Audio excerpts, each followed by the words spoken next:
நேரம் லண்டனில் சரியாக 9 மணி. இப்பொழுது ஆரம்பமாகின்றது மும்மத சிந்தனை நேரம். வணக்கம் தமிழக்கா, வாங்க. வணக்கம்மா. நீங்க உற்சாகமா இருக்கிறீங்களா? ஓமோ, நீங்கள்? ஆமாம், உற்சாகமா இருக்கிறேன். இப்போது மும்மத சிந்தனை நேரத்தில் பாலனவர்கள் உங்கள் சிந்தனையை தாருங்கள். இனிமையான காலை வணக்கம். நமது அன்பான சகோதரி திருமதி தாமலர் கல்விராஜன். அப்படி நலமாக உற்சாகமா இருக்கீங்களா? ஆமாம், நலமாகவும் உற்சாகமாகவும் இருக்கிறேன். நன்றி. நீங்கள்? நாங்களும் அதே நிலத்தோடும் உற்சாகத்தோடும் இருக்கோம் சகோதரி. நன்றி சகோதரி. சகோதரிக்கு நன்றி சொல்லிக்கொண்டு மற்றும் அன்பை சகோதரி திருமதி கலைவாணி மோகனுக்கும் காலை வணக்கங்களை கூறிக்கொண்டு சொன்னடங்களை விசாரித்தபடி இந்த நாளை காண தந்த ஜேசு ராஜாவுக்கு இருதயத்தின் ஆழத்திலிருந்து கோடான கோடி நன்றிகளையும் சொல்லிக்கொண்டு எங்கள் பாமோத்தின் அதிபர் நண்பு சகோதரர் திருவாளர் நனாமோகன் குடும்பத்தினரையும் மற்றும் பாமோத்தில் கலந்து சிறப்பிக்கின்ற அனைத்து குடும்ப உறவுகளையும் மற்ற எல்லோரையும் இயேசப்பா நீங்கள் நிறைவாக என்றென்றும் ஆசீர்வதித்து வளர்த்தவனு சொல்லி எபிக்கிறேன் தாப்பேன்னு சொல்லி இயேசுவின் நாமத்தில் ஒவ்வொருவரையும் பேர் பேராக பார்த்திக்கொண்டு கண்டன் நீச்சமோட வேலுப்பிள்ளை பாலன் இன்னைக்கு கிறிஸ்தவ நட்சத்திரம் சாரி 515 அப்படின்னு சொல்லிக்கொண்டு பழமை போல புதிய ஏற்பாட்டில புனித லூக்காளுந்த சுவிசேஷம் 16ஆம் அதிகாரம் இறை வார்த்தைகள் 20-31 முடிய. இயேசுவினுடைய பரிசுத்தம் உள்ள நாமத்துக்கு சோத்திரம்.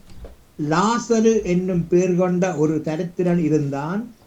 அவன் பருக்கள் நிறைந்தவனாய் அந்த ஐஸ்வர்யவானுடைய வாசலருக்கு கிடந்து அவனுடைய மேசையிலிருந்து விழும் துணிக்கைகளாலே தன் பசியை ஆற்ற ஆசையாயிருந்தான். நாய்கள் வந்து அவன் பருக்களை நக்கிட்டு பின்பு அந்த தரித்திரன் மரித்து தேவதூதரால் ஆபிரகாமுடைய மடியிலே கொண்டு போய் விடப்பட்டான். ஐஸ்வர்யவானும் மரித்து அடக்கம் பண்ணப்பட்டான். பாதாளத்திலே அவன் வேதனைப்படுகிற போது தன் கண்களை ஏறெடுத்து தூரத்திலே ஆபிரகாமையும் அவன் மடியிலே லாசருவையும் கண்டான். அப்பொழுது அவன் தகப்பனாகிய ஆபிரகாமே, நீர் எனக்கு இறங்கி லாசருவின் விரலில் நுனியை தண்ணீரில் தோய்த்து என் நாவை குளிர பண்ணும்படி அவனை அனுப்ப வேண்டும். இந்த அக்கினி ஜுவாலையில் வேதனைப்படுகிறேனே என்று கூப்பிட்டான். அதற்கு ஆபிரகாம், மகனே, நீ பூமியிலே உயிரோடு இருக்கும் காலத்தில் உன் நன்மைகளை அனுபவித்தாய். லாசருவும் அப்படியே தீமைகளை அனுபவித்தான். அதற்கு ஆபிரகாம், மகனே, நீ பூமியிலே உயிரோடு இருக்கும் காலத்தில் உன் நன்மைகளை அனுபவித்தாய். லாசருவும் அப்படியே தீமைகளை அனுபவித்தான். அதை நினைத்துக்கொள். இப்பொழுது அவன் தேற்றப்படுகிறான், நீயோ வேதனைப்படுகிறாய். அதுவும் அல்லாமல் உம்மிடத்திலிருந்து உங்களிடத்திற்கு கடந்து போகவும் அவ்விடத்திலிருந்து எங்களிடத்திற்கு கடந்து வரவும் மனதுள்ளவர்களுக்கு கூடாதபடிக்கு எங்களுக்கும் உங்களுக்கும் நடுவே பெரும் பிளப்பு உண்டாயிருக்கப்பட்டிருக்கிறது என்றான். அப்பொழுது அவன், அப்படியானால் தகப்பனே, எனக்கு 5 பேர் சகோதரர் உண்டு. அவர்களும் வேதனையுள்ள இந்த இடத்துக்கு வராதபடி அவன் போய் அவர்களுக்கு சாட்சியாக அறிவிக்கும் பொருட்டு. அப்பொழுது அவன், அப்படியானால் தகப்பனே, எனக்கு 5 பேர் சகோதரர் உண்டு. அவர்களும் வேதனையுள்ள இந்த இடத்துக்கு வராதபடி அவன் போய் அவர்களுக்கு சாட்சி அறிவிக்கும் பொருட்டு நீர் அவனை என் தகப்பன் வீட்டுக்கு அனுப்பும்படி உம்மை வேண்டிக் கொள்ளுகிறேன் என்றான். ஆபிரகாம் அவனை நோக்கி, அவர்களுக்கு மோசேயும் தீர்க்கதரிசிகளும் உண்டு, அவர்கள் செவி கொடுக்கட்டும் என்றான். அதற்கு அவன், அப்படியல்ல தகப்பனாகிய ஆபிரகாமே, மரித்தோடிருந்து ஒருவன் அவ்விடத்திற்கு போனால் மனம் திரும்புவார்கள் என்றான். அதற்கு அவன், அவர்கள் மோசேக்கும் தீர்க்கதரிசிகளுக்கும் செவிகொடாமல் விட்டால் மரித்தொழுந்து ஒருவன் எழுந்து போனாலும் நம்ப மாட்டார்கள் என்று சொன்னான் என்றார். அதற்கு அவன், அவர்கள் மோசேக்கும் தீர்க்கதரிசிகளுக்கும் செவிகொடா விட்டால் மரித்தொழுந்து ஒருவன் எழுந்து போனாலும் நம்ப மாட்டார்கள் என்று சொன்னான் என்றார். நாளைக்கு சோதரி 17ஆம் அதிகாரம் தொடரும் சொல்லிக்கொண்டு ஒரு பாடு. இயேசுடைய பரிசுத்தமுள்ள நாமத்துக்கு சோத்திரம். உம்மை பிரிந்து வாழ முடியா முடியாதையா ஏசையா ஏசையா உம்மை பிரிந்து வாழ முடியாதையா ஏசையா ஏசையா நடந்தாலும் படுத்திருந்தாலும் என்மை நீர் சூழ்ந்து உள்ளீர் நடந்தாலும் படுத்திருந்தாலும் என்னை நீர் சூழ்ந்து உள்ளீர் என் வழிகளெல்லாம் நீர் அறிவீர் எல்லாமும் கிருபை எம் வழிகளெல்லாம் நீர் அறிவீர் எல்லாமும் கிருபை எல்லாமும் கிருபை உம்மை பிரிந்து வாழ முடியாதையா ஏசையா ஏசையா உம்மை பிரிந்து வாழ முடியாதையா ஏசையா ஏசையா முன்னும் பின்னும் என்னை நெருக்கி உங்கரம் வைக்கின்றீர் முன்னும் பின்னும் எம்மை நெருக்கி உங்கரம் வைக்கின்றீர் உமக்கு மறைவாய் எங்கே போவேன் உம்மை விட்டு எங்கே ஓடுவேன் உமக்கு மறைவாய் எங்கே போவோம் உம்மை விட்டு எங்கே ஓடுவோம் நாம் உம்மை விட்டு எங்கே ஓடுவோம். நன்றி தகப்பனே. இயேசுராஜனே, மீண்டும் ஒரு புதிய நாளை காண தந்த கிருபைகளுக்காக இயேசுராஜனுக்கு உள்ளத்தின் ஆழத்திலிருந்து கொடான கொடி நன்றிகளை சொல்லிக்கொண்டு மற்றும் தகப்பனே, உங்களுடைய பிள்ளைகள் பிரியான மார்க்கமாக எந்தெந்த வாகனங்கள் வழியில் சென்று கொண்டிருக்கிறார்களோ செல்லவிருக்கின்றார்களோ மற்றும் எந்தெந்த இடங்களில் இருக்கின்றார்களோ தகப்பனே, எல்லா இடங்களையும் உங்களோட பிரச்சனை, உங்களோட பாதுகாப்பு, உங்களோட தயவு கூட கொண்டு ஜெபிக்கிறேன் ராஜா. ஒருவருக்கு கூட ஒரு சிறு விபத்துக்கள், பிறர் மூலம் எந்த விதமான பிரச்சனைகளோ ஆபத்துக்களோ இந்த கொள்ளை நோய்களோ அவளை அணுகாத பண்ணும் ராஜா. நீங்கள் ஒவ்வொருவரையும் ஆண்டு வினாடியும் வேலி அடைத்து பாதுகாப்பாடு ஜெபிக்கிறேன் ராஜா. அப்படியே தினமும் நீங்கள் பார்த்து வர்றமைக்காகவும் இந்த நாளில் பாதுகாப்பாக அழைத்துக் கொண்டிருப்பதற்காகவும் இயேசுராஜனுக்கு மீண்டும் கொடான கொடி அனுப்பிச்சிருக்கிறேன் தகப்பனே. சோத்திரம் சோத்திரம். மற்றும் தகப்பனே, அனைத்து சிறுவர்கள் சிறுமியர்களுக்கு நிறைந்த ஞானத்தையும் அணுவினாடி உங்களை பாதுகாப்புங்கிற அவர்கள் செல்லுமெல்லாம் கூடவே இருந்து வண்டித்தவனும் ஜபிக்கிறேன் ராஜா.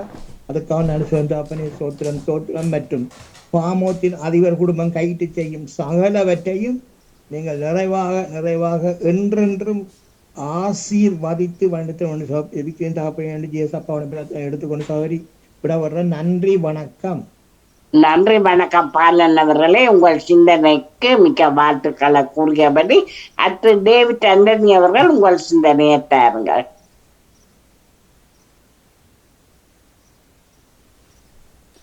வணக்கம் டேவிட் அவர்களே.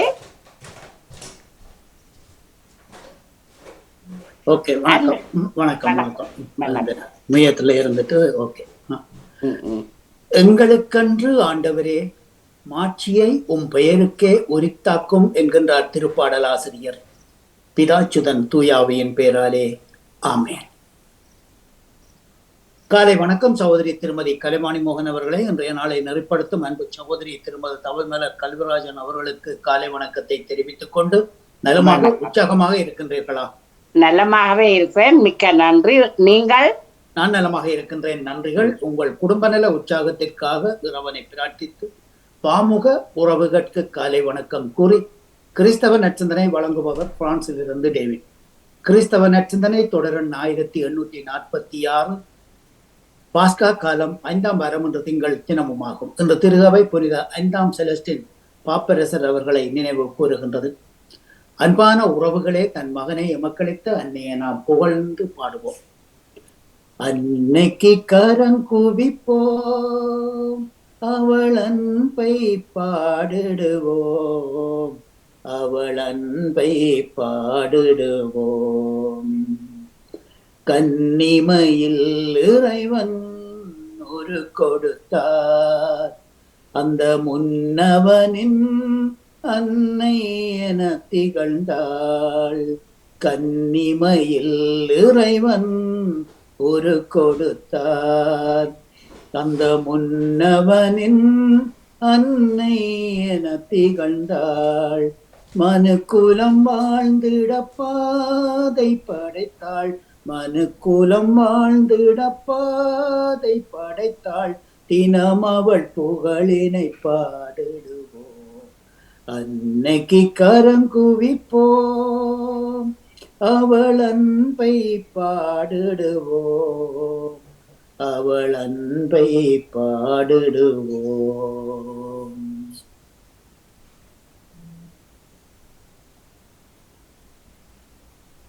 வாழ்த்தொலியாக அல்லேலுயா அல்லேலுயா. தூய ஆவியாராம் துணையாளர் உங்களுக்கு அனைத்தையும் கற்றுத்தருவார். நான் கூறிய அனைத்தையும் உங்களுக்கு நினைவூட்டுவார். அல்லேலுயா. இன்றைய நற்செய்தியாக புனித யோவான் எழுதிய நற்செய்தியிலிருந்து வாசகம். அதிகாரம் 14, இறை வார்த்தைகள் 21 26 வரை. அக்காலத்தில் இயேசுதம் சீடரை நோக்கி கூறியது, என் கட்டளைகளை ஏற்று கடைப்பிடிப்பவர் என் மீது அன்பு கொண்டுள்ளார். என் மீது அன்பு கொள்பவர் மீது தந்தையும் அன்பு கொள்வார். நானும் அவர் மீது அன்பு கொண்டு அவருக்கு என்னை வெளிப்படுத்துவேன். யூதாஸ் கரியோத்து யூதாஸ் அல்ல, மற்றவர் அவரிடம், ஆண்டவரே, நீர் உம்மை உலகிற்கு வெளிப்படுத்தாமல் எங்களுக்கு மட்டும் வெளிப்படுத்த போவதாக சொல்லுகிறீரே, ஏன் என்று கேட்டார். அதற்கு இயேசு பின்வருமாறு கூறினார், என் மீது அன்பு கொண்டுள்ளவர் நான் சொல்லுவதை கடைப்பிடிப்பார். என் தந்தையும் அவர் மீது அன்பு கொண்டுள்ளார். நாங்கள் அவரிடம் வந்து அவருடன் குடிகொள்வோம். என் மீது அன்பு கொண்டிராதவர் நான் சொல்லுவதை கடைப்பிடிப்பதில்லை. நீங்கள் கேட்கும் வார்த்தைகள் என்னுடையவை அல்ல, அவை என்னை அனுப்பிய தந்தை உடையவை. உங்களோடு இருக்கும் போதே இவையெல்லாம் உங்களிடம் சொல்லிவிட்டேன். என் பெயரால் தந்தை அனுப்ப போகிற தூய ஆவியாராம் துணையாளர் உங்களுக்கு அனைத்தையும் கற்றுத்தருவார். நான் கூறிய அனைத்தையும் உங்களுக்கு நினைவூட்டுவார் என்றார். இது கிறிஸ்து வழங்கும் வாழ்வு தரும் நற்செய்தி. கிறிஸ்துவே உமக்கு புகழ். இன்றைய நற்சிந்தனையாக, என் கட்டளைகளை ஏற்ற கடைப்பிடிப்பவர் என் மீது அன்பு கொண்டுள்ளார். என் மீது அன்பு கொள்பவர் தந்தையையும் அன்பு கொள்வார் என்கின்றார் நம் இறைவன். இந்த உலகத்தில் இருக்கிற எல்லோருமே ஏதோ ஒரு வகையில் சாதிக்க வேண்டும் என்று முயற்சி செய்கிறோம். கடினமாக உழைத்துக் கொண்டிருக்கின்றோம். நமது பெயர் முன்னிலைப்படுத்தப்பட வேண்டும், நமது பெயர் நிலைநிறுத்தப்பட வேண்டும் என்பதுதான் நமது நோக்கமாக இருக்கின்றது. இந்த உலகத்தில் மன்னராட்சி முறை வழக்கில் இருந்தபோது அரசர்கள் நாடுகளை எதிர்த்து போரிட்டுக் கொண்டிருந்தார்கள். அது எதற்காக? தங்கள் வலிமை நிலைநாட்டப்பட வேண்டும், தங்களது பெயர் சரித்திரத்தில் பொறிக்கப்பட வேண்டும் என்பதுதான். எங்களுடைய இந்த நூற்றாண்டிலே நாங்கள் பார்த்தே இருக்கின்றோம். பிரித்தானிய சாம்ராஜ்யம், ரோமை சாம்ராஜ்யம், பாரசீக சாம்ராஜ்யம், கிரேக்க சாம்ராஜ்யம், பிரித்தானிய சாம்ராஜ்யம் என்று ஐரோப்பிய சாம்ராஜ்யத்தை நாம் பார்த்து கொண்டிருக்கின்றோம். இவ்வளவுக்கு நமது பெயரை நிலைநாட்ட முயற்சி செய்கிற நாம் ஒன்றை மட்டும் மறந்து விடுகின்றோம். அதுதான் நமக்கு இந்த வாழ்வை வழங்கிய கடவுளின் திருப்பெயர். கடவுள் தான் நமக்கு எல்லாமே. கடவுள் இல்லை என்றால் இந்த வாழ்க்கை இல்லை, சாதனை இல்லை என்கிற உண்மை நம்மில் பலருக்கு புரிவதும் இல்லை. புரிந்தாலும் அதனை வாழ்வாக்குவது கடினமாக இருக்கின்றது. எப்போதுமே நான் என்கிற சிந்தனை நமக்குள்ளாக உறுத்தி கொண்டே இருக்கின்றது. அதுதான் கடவுளுக்கும் நமக்குமான உறவை சிதைப்பதற்கு காரணமாக அமைந்து விடுகின்றது. கடவுளுக்குத்தான் எல்லா மாட்சியும் உரித்தாக்கப்பட வேண்டும் என்பதை இன்றைய திருப்பாடல் நமக்கு உரத்தி சொல்லுகின்றது. எங்களுக்கென்று ஆண்டவரே மாட்சிமையை பெயருக்கே உரித்தாக்கும் என்பதுதான். என் மீது அன்பு கொண்டுள்ளவர் நான் சொல்லுவதை கடைப்பிடிப்பார். அன்பு செய்கிறேன் என்று சொல்லிக்கொண்டு வேறு விதமாக செயல்படுவதைத்தான் வெளிவேடம் பரிசெய்யத்தனம் என்று சாடுகிறார் இயேசு.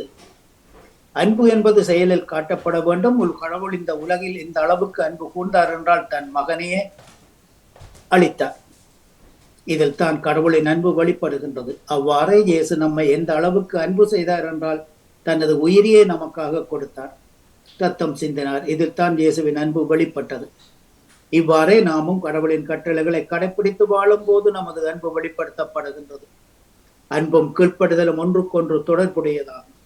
அன்பு என்பது கீழ்ப்படுதலில் வெளிப்படும் பிறரன்பு செயல்களில் தான் அதன் வெளிப்பாடு. எனவே அன்பு செலுத்த வேண்டும் என்பதே இறைவனின் ஒரே கட்டளை. ஆகவே அன்பான உறவுகளே, அன்பை பற்றியும் கட்டளைகளை பற்றியும் நமது ஆண்டவராகிய இயேசு இன்றைய நாளிலே குறிக்கப்பட்டிருந்த சில வார்த்தைகளை நாம் பார்த்தோம், சிந்தனைகளை கேட்டோம்.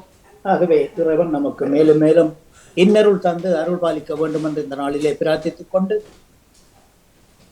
இந்நச்சிந்தனைக்கு செவிமடுத்த அனைத்து அன்பு உறவுகளுக்கும் இந்நாளிலே இறைவன் நிறைய ஆசை வழங்க வேண்டி எல்லோருக்கும் பொதுவான இறைவனை பிரார்த்தித்து விடைபெறும் இன்றைய நாளிலே இன்றைய நாள் நிகழ்ச்சிகள் அனைத்தும் இனித நடைபெற வாழ்த்துக்கள் கூறி அன்போடு விடைபெறுகின்ற அன்பு தங்கியே திருமதி தவமலர் கல்விராஜன் அவர்களே, உழைப்பின் மகத்துவம் ஊக்குவிப்பின் மாதத்தில். நன்றி, வணக்கம். மீண்டுமாக நாளைய தினம் சந்திப்போம். நன்றி. நன்றி டேவிட் ஆண்டனி அவர்களே, உங்கள் சிந்தனைக்கு வாழ்த்துக்கள். அத்து தியான தேசன் உங்கள் சிந்தனையை தாருங்கள். இனிய காலை உற்சாக வணக்கம் தோப்பாளினி தவமலர் கல்விராஜன் அவர்களுக்கும், வணக்கம்.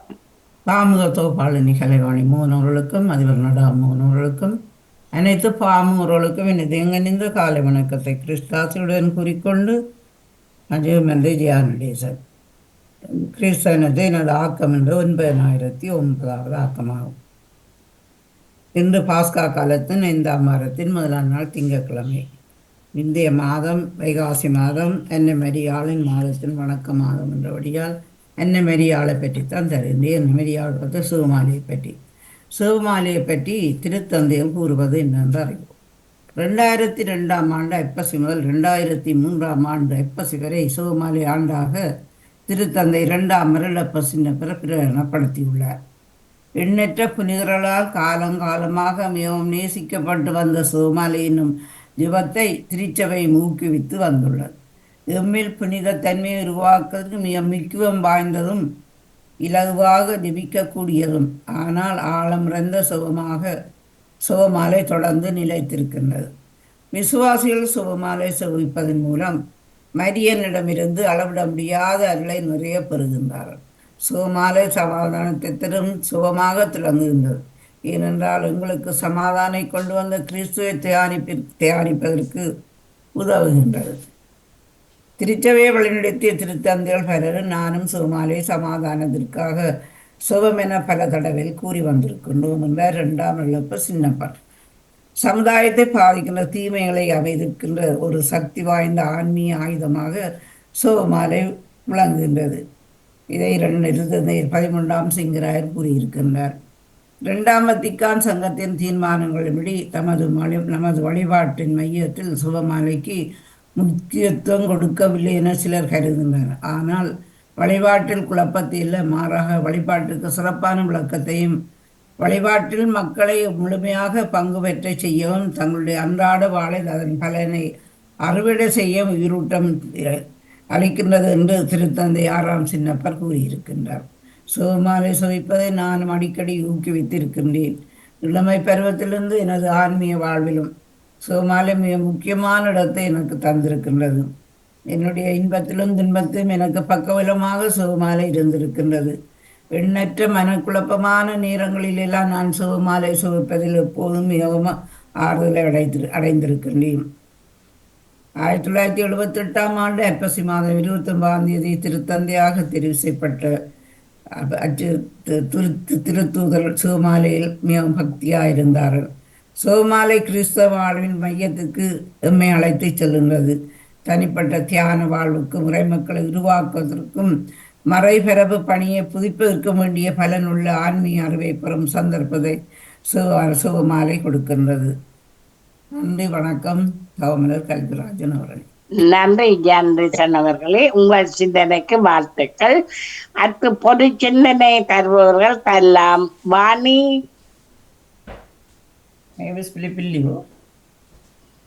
காணவில்லை, நேவிஸ் பிலிப்ஸையும் காணவில்லை, அனாதையும் காணவில்லை.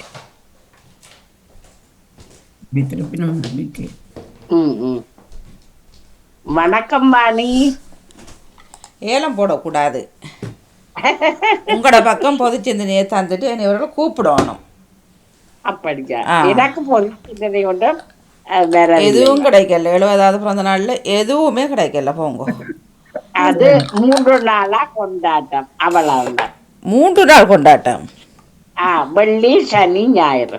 ஏழு வீடுகள் ஞாயிறு என்ன நடந்தது? எல்லாரையும் கூப்பிட்டு உணவு. திரும்ப வீட்டுல இல்லை, மது வீட்டுல. மது வீட்டுல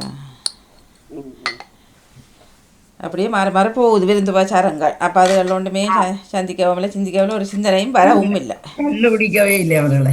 ஆ கண்டுபிடிக்கவே முடியவில்லை. யார அந்த நாட்காரன் நீங்க எடுத்தீங்களா? எடுத்துருப்பாரு.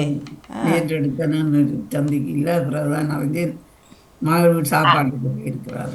நேற்று நிக்கவில்லை ஜான்சன் அவர்கள். கிட்டத்தட்ட நீங்க எத்தனை மணி போல எடுத்தீங்கள்? பின்னேரம் அவர்கள் வீட்டை நிற்கவில்லை. அப்ப செல்லிட பேசின்னு சொல்றோம் தானே, ஹேண்ட் போன் சொல்லி. பேசி இல்ல ஹேண்ட் போன் அப்ப ஏன்னு சொல்றோம்? சில வேளை சத்தங்கள் கேட்கலையோ நிறைந்த சத்தத்துக்குள். சரி பிடிச்சிட்டீங்க. எங்க போறாலும் கையில போன் இருக்கு தானே. உண்மைதான். நான் எல்லாம் நேற்று மறந்து வீட்டுல இல்லத்தானேண்டா அது வீட்டு போனுக்கு எடுத்திருந்தா நீங்க சொல்ற சரி. வீட்டு போனுக்கு எடுத்திருக்கணும் ஆக்கள் இல்லையான்ட்டு. இப்பதானே எல்லாரும் கையிலயும் இருக்கு 2 போனுங்கள்.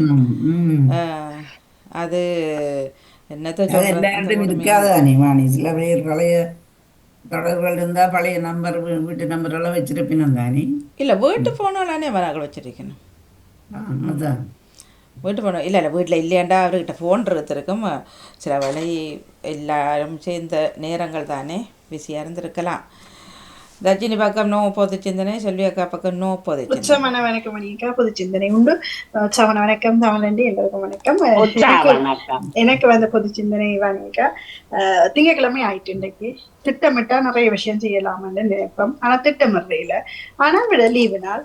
ஆனா திட்டமிட்டு செய்யறதுக்கும் திட்டமிடாமல் அப்படியே போய்கொண்டிருக்கிறது வித்தியாசம் இருக்கு. அப்ப நான் நேற்று யோசிச்சேன், இன்றைக்கு ஒரு நாள் தான் லீவு, தொடர்ச்சியாவே இல்லை, இதை செய்யணும் இத்தனை மணிக்கு என்ற ஒரு வித்தியாசமா யோசிச்சு அது மாதிரி முடிச்சு அந்த இடத்துல வந்து நிக்கிறது. இப்ப அது மாதிரி எங்கெல்லாம் நிறைய பேருக்கு திட்டமிடுறது இருக்கும், தொடர்ச்சியா இருக்கும், அதுல மாத்தி இருப்போம். சில வேளை அது பிள்ளைய நினைச்சு உணர்ந்து இப்ப அதை செய்யாமலும் விட்டுருப்போம். அப்படி எங்கெல்ல நல்ல நல்ல திட்டங்கள் உங்கள்கிட்ட இருக்குதான்றது என்ற கேள்வியா இருக்குது.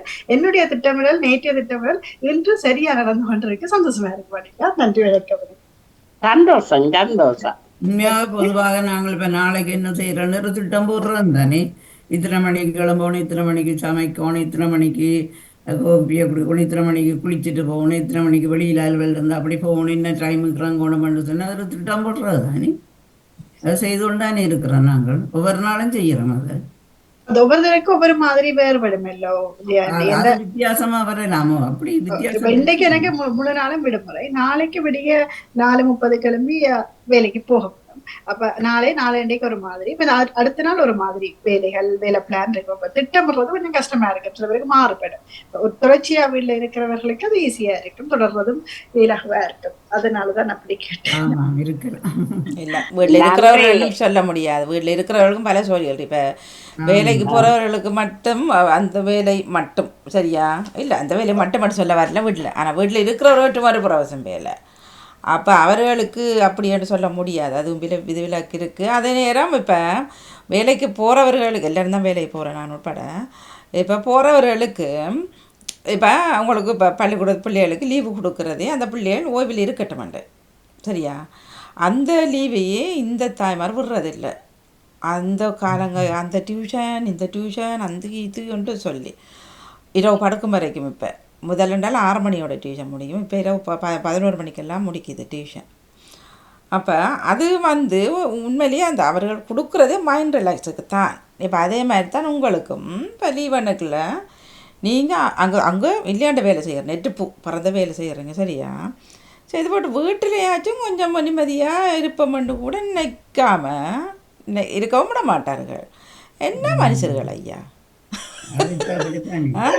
ஓடிக்கொண்டே இருக்கணும் பெற்றோர்கள் தான். இல்லை வீட்டில் இப்போ கொஞ்சம் நாளைக்கு ஒரு 2 நாள் லீவுன்னு சொன்னால் அதுக்காக படுத்து கிடக்கிறதுண்டு இல்லை. செல்வியக்கா படுத்துருவாவாம், படுத்து கிடக்குறேன் இல்லை. ஆனால் உடம்புக்கு ரெஸ்ட். இது இங்கே அங்கேயும் வேலை, இங்கேயும் இதத்தை அதை முடியாத பலகாரத்தை ஏன் அப்படி இருக்கிறோம்? ஆனால் இந்த நாட்டவர்கள் பாருங்கோ, உடனே மறந்துடுவார்கள். அந்த 10 நாள் 2 நாள் லீவ் வேண்டாலும் அந்த வீக்கெண்ட் எடுத்து போய் பீச்சோ அங்கே இங்கெல்லாம் 2 நாள் ஹோட்டலையும் புக் பண்ணி பர்த்டேவா என்ஜாய் பண்ணி வருவார்கள். அதுதான் ஹாலிடே. உண்மையில் அதுதான் உடம்புக்கும் நல்லது, மூளைக்கும் நல்லது. நம்மவர்களுக்கு வித்தியாசமான மனிதர்கள் தான் இங்கே சில இல்லை நம்மவர்கள்.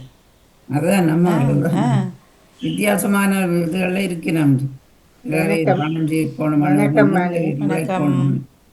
வணக்கம் வணக்கம் அனைவருக்கும். எனக்கு வந்தது அக்கா, என்னது வேலை செய்யும் இடத்தில் நான் இப்பொழுது முன்னர் செய்கிற வேலையை காலையில் செய்வதனால் இப்ப மீண்டும் கடந்த வாரம் அந்த வேலையில் இருந்து கந்தூரிலிருந்து ஒரு ஆள் பெரியவர் வந்திருந்தார்.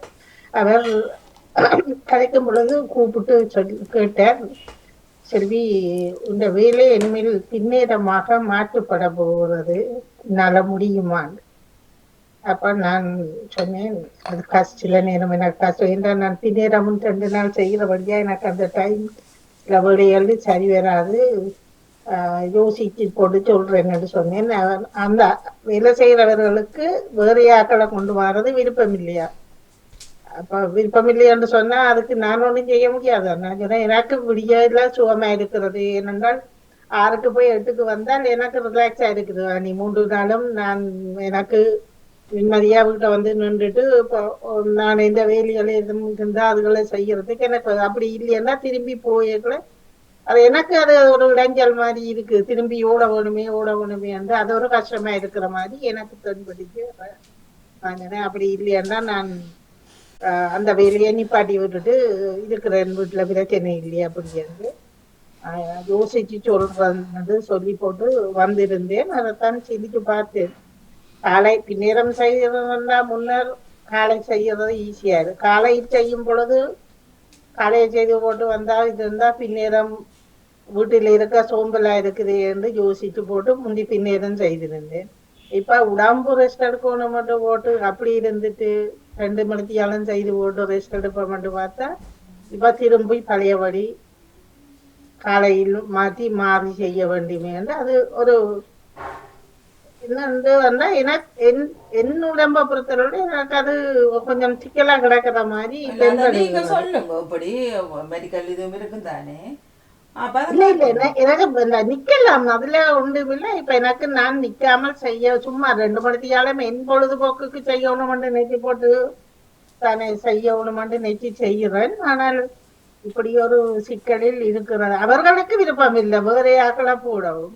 அப்ப அதுக்காக நாங்கள் ஒண்ணும் செய்ய முடியாது தானே. அப்ப நான் அதைத்தான் சொன்னேன். இல்ல அவர் சொன்ன நான் கொள்ளையே போயிட்டு வந்த பிறகுதான் அதுவரை நான் செய்யற மாதிரி செய்யறேன், அதுக்கு பிறகு யோசிக்கிறது. ஏன்னா எனக்கு கொள்ளையே போகும் பெரையும் திடீரென பிறகு இனி பின்னேரம் 2 பிறகு தண்ட நான் இன்னும் 4 கிழமைக்கு 4-5 கிழமை வரையும் நான் செய்யற போல செய்கிறேன், பிறகு யோசிக்கிறேன்னு போட்டு சொல்லி போட்டு இருக்கிறேன். பாப்போம். அப்படி இல்லையென்றா கொள்ளைய பிறகு அதே வழி ஸ்டாப் பண்ணி விட வேண்டியதான். நீங்க சொல்லுங்க. பின்னரங்கள் என்ன கஷ்டம் அப்ப என்ன அப்படி இப்படி என்று இருக்கிறபடினால இது இல்லைண்டு இப்ப வந்திருக்கிறார் சிந்தனைக்கு ஒரு தேடினார்களே நேவிஸ் பிடிச்சு வரல. வணக்கம் நேவிஸ். ஆமாம், கேட்கல சத்தம் காலையில ஓடி போய் அந்த பையா வந்து சொல்றதுக்கு ஓடி வரலாமேட்டு போனேன். முடியல, அங்கே அலுவலக ஓடி வந்துட்டேன். பின்னேற திரும்ப போக வேணும். அனைவருக்கும் இனிய காலை உற்சாக வணக்கங்களை கூறிக்கொண்டு அமைதியான இந்த நாளை எங்களுக்கு தந்த இறைவனை வாழ்த்தி போற்றி வணங்கி கொண்டு வாணிமோகன் நலமோகன் அவர்களுக்கு அன்பான வாழ்த்துக்களை கூறிக்கொண்டு என்னுடைய நச்சிந்தனை தொடர் என்று 1673 என்றும் கூறிக்கொண்டு இன்றைய இறை வார்த்தையின் சிந்தனையாக நமது வாழ்வின் பக்கங்களை புரட்டி பார்த்தால் அதில் எஞ்சி இருப்பது கடவுளின் அன்பும் இரக்கமும் அருளும் பொறுமையும் தான். வாழ்வின் பக்கங்களை திரும்பி பார்ப்போம். என் கட்டளைகளை கடைபிடிப்போர் என் மீது அன்பு கொண்டுள்ளார் என்கின்றார் இயேசு. நாம் ஒருவரை எவ்வாறு அன்பு செய்கின்றோம் என்பதை இயேசுவிடமிருந்து கற்றுக்கொள்வோம். அது இயேசு விரும்பும் சமூகத்தை உருவாக்கும். பொதுவாக நாம் ஒருவரை அறிமுகம் செய்யும் போது அவரது படிப்பு, அந்தஸ்து, பதவி, சொத்து இவைகளை வைத்து அறிமுகம் செய்வோம். ஆனால் இவர் அன்பானவர், தன்னலமற்றவர், ஏழைகளுக்கு இறங்குபவர், நியாயம் நீதியோடு வாழ்பவர் என்று அவருடைய நற்பண்புகளை முன்னிலைப்படுத்துவது மிகவும் அரிதாகவே காணப்படுகின்றது. ஆனால் இறைவன் தன்னை வெளிப்படுத்தும் போதெல்லாம் தன்னை அன்பு செய்யும் இறைவனாக அறிமுகம் செய்கின்றார். நம்மை திக்கற்றவர்களாக கைவிடாத இறைவன் நம்மோடு குடிகொள்ள விரும்பி மனிதனாக பிறந்தார். தொடர்ந்து நம்மை வாழ்விக்க விரும்பும் இறைவன் தூய ஆவியாம் துணையாளரை அனுப்புவதாக வாக்குறுதி தருகின்றார். அன்பை அடிப்படையாக வைத்து அறிமுகம் செய்யும் சமூகம் ஒரு தெய்வீக சமூகம். அங்கே யாரும் கைவிடப்படுவதோ புறக்கணிக்கப்படுவதோ இல்லை. திக்கற்றவர்கள் என்றும் யாரும் இல்லை. இறைவன் அவர்களை தாங்கி வழி நடத்துகின்றார். நாமும் இத்தகைய நற்பண்புகளில் நம்மை உருவாக்குவோம், எக்குறையும் இன்றி இனிதே வாழ்வோம் என்று கூறிக்கொண்டு நாங்கள் இந்த வைகாசி மாதத்திலே அன்னையின் நிகழ்வில் இணைந்திருக்கின்றோம். ஆகவே இன்று அன்னை மரியாவை பற்றி தியானிப்போம். அன்னை மரியா தாழ்ச்சியை ஆடையாக கொண்டவர். அவர் எவ்வாறு தன் வாழ்வில் தாழ்ச்சி, எளிமை, பொறுமை, நேசித்தல், மன்னித்தல், குறைகளை ஏற்றல், துன்பங்களை ஏற்றல் என்னும் அடையாளங்களை கொண்டு வாழ்ந்தார். தாழ்ச்சி என்னும் பொருளில் பொதிந்துள்ள அடையாளங்கள் முதலாவது பொறுமை. நாம் எந்த அளவுக்கு தாழ்ச்சியை கொண்டுள்ளோமோ அதே அளவு பொறுமையையும் கொண்டவர்களாக திகழ்வோம். காரணம், சகிப்புத்தன்மை இங்கே மேலோங்கும். கோபம் அறவே குறையும். பொறுமையினால் எதையும் சாதிக்கலாம். நம் பேச்சிலும் செயலிலும் எளிமையை கடைபிடித்தால் இங்கே தாழ்ச்சி மேலோங்கி நிற்கும். எளிமையானது அதிகார போக்கை அறவே அகற்றுகின்றது. ஏழை எளியோரை நம்மவராக ஏற்கின்றது. அன்பு செய்தல். தான் சொல்வது செய்வதுதான் சரி என்று எண்ணுபவர்கள் புத்திசாலிகளாக இருக்க முடியாது. அடுத்தவரை அன்பு செய்து அவர்களின் நல்ல எண்ணங்களை ஏற்று செயலாக்கம் செய்வதே தாழ்ச்சியின் அடையாளம். மன்னித்தல். உறவுகளில் பிளவுகள் ஏற்படுவது இயல்பு. அந்த உறவுகள் புதுப்பிக்கப்பட்டு மீண்டும் உறவு வளர வேண்டும். இவ்வாறு நல்ல எண்ணங்களை கொண்டுள்ளவர்கள் இருப்பின் அவர்கள் தாழ்ச்சியில்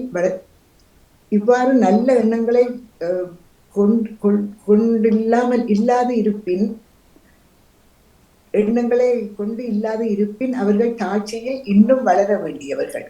குறைகளை ஏற்றல். நாம் சில வேளைகளில் தவறுகளை நியாயப்படுத்துகின்றோம், பிறர் குறைகளை சுட்டி காட்டுகின்றோம். ஆனால் நாம் சந்திக்கும் ஒவ்வொருவரும் நமது ஆசிரியராக அமைய முடியும். ஒவ்வொரு நிகழ்வும் நமக்கு பாடமாக இருக்கும். எனவே குறைகளை ஏற்றுக்கொள்ளும் போது இங்கே தாழ்ச்சி மேலோங்கி நிற்கின்றது. வளர்ச்சியை நோக்கிய பயணத்தில் தாழ்ச்சி தேவையாகும். அடுத்ததாக துன்பங்களை ஏற்றுக்கொள்ளுதலும் நம் வாழ்வில் ஓர் அம்சமாகும். தோல்விகள், இழப்புகள் ஒரு வழியில் பலன் தரலாம், தராமலும் போகலாம். ஆனால் மாற்ற முடியாத துன்பங்களை ஏற்றுக்கொள்ளுதலே சரி. கடந்த காலம், எதிர்காலங்களை சிந்திக்காமல் நிகழ்காலத்தை சிறப்பாக செய்வதே தாழ்ச்சியின் அடையாளமாகும். மேற்கூறிய கருப்பொருளை நாம் வாழ்வாக்கிக் கொள்ளும் போது மாமரியின் தாட்சியை நாம் ஆடையாக அணிந்து கொள்ளுகின்றோம். எனவே தாட்சி தரணியை ஆளட்டும், ஒவ்வொருவரின் இதயங்களை ஆட்கொள்ளட்டும். தாட்சியின் அடையாளங்களை அணிந்து கொள்வோம், அன்னை மரியின் அன்பு பிள்ளைகளாக வாழ்வோம் என்று கூறிக்கொண்டு இறைவனையே ஏற்றி போற்றி மகிழ்கின்றது. மேற்பரம் கடவுளை நினைக்கின்றது. தாழ்நிலையிருந்த தம்மடியவரே தயையுடன் கண்கள் நோக்கினார். தாழ்நிலையிருந்த தம்மடியவரே தயையுடன் கடை கண்ணோக்கிறார். இந்நாள் முதலாம் தலைமுறைகள்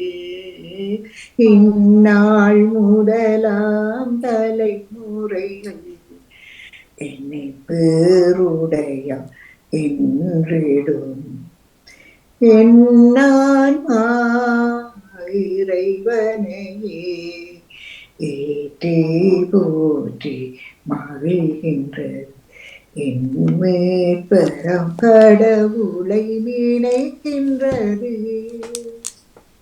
என்று கூறிக்கொண்டு உங்களுக்கு இந்த அதிகாலை பொழுதினிலே இந்த இறைவேண்டலுடைய சிந்தனையில் நிறைந்திருக்கின்ற எல்லோருக்கும் இந்த நாள் இனிய நாளாக மலர்ந்து எல்லோரும் எல்லா நலன்களும் பெற்று அமைதியாகவும் மகிழ்வாகவும் வாழ வேண்டும்.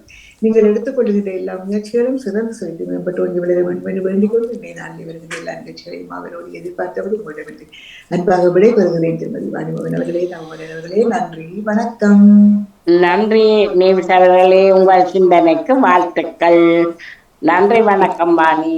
நன்றி, வணக்கம் அக்கா. பத்மினி அவர்கள் வணக்கம். அவர்கள் சரோஜினி சோதரஜா அவர்கள் கேள்வி கணக்கில் ரெடி ஆகிட்டார். நம்ம ஜெயமலர் அவர்கள் வந்து விட்டார்கள் போல. வணக்கம். வணக்கம் ஜெயமலர் அவர்களே.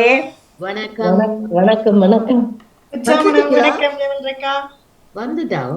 வணக்கம் வணக்கம் வணக்கம் எல்லோருக்கும் வணக்கம். வணக்கம். இலங்கையில ஹொலண்டிலா பின்னணியை பார்க்க தெரியுது. 3 கிழமை தான் சொன்னீங்க என்ன போறதுக்கு. அதுக்கடல் ஓடிட்டா அது. ஓ, அதுக்குள்ள 3 கிழமை ஓடிடுச்சு. எப்படி போச்சு விடுமுறை எல்லாம்? கிழமை தானே டெண்டரா பெருமோ? தான் பெருமை. இங்க இருந்து வெளிக்கிட்ட ஞாயிறு வந்தது வெள்ளியா? இனி அங்க ஒரு நாள், திரும்ப அங்க இருந்து வர ஒரு நாள், அப்படியா போயிடும் நாட்கள். கொழும்புல நின்றது ஒரு நாள், கொழும்புல இருந்து அங்கால ஒரு நாள் குறைவுதான்.